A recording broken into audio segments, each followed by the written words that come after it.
ભાઈ કેટલા રૂપિયા આપવાના? 60 રૂપિયા. 60 રૂપિયા. ભાઈ આપી દેતો. હા ભાઈ હું કઈ ખુશીમાં આપું? તારે દુકાન છે એટલે.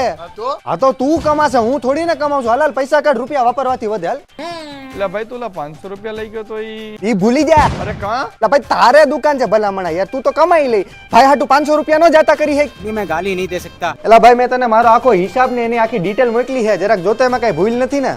તારો હિસાબ મને હું મોકલ્યો? એટલે તું દુકાન વાળો છે તો તને જ મોકલું ને યાર. તારે આખું આમ હિસાબ કરતો હોય ને તું આમ ઝટપટ ને ખટપટ કરી લે. તારી બાત જેવી નજર રહી ને યાર. ચાલ જલ્દી મને ફોન કર પાછો, કઈ એમાં ભૂલ હોય તો. હા એટલે ભાઈ હાલ તો ખરીદી કરવા જ આવી. તારે ખરીદી કરવા છે, મેં મારું શું કામ છે? અરે ભાઈ તારે દુકાન છે યાર, તને હું આમ ભાવતાલ કરતા સારું આવડે ને, મને છેતરાવા ન દે એટલે.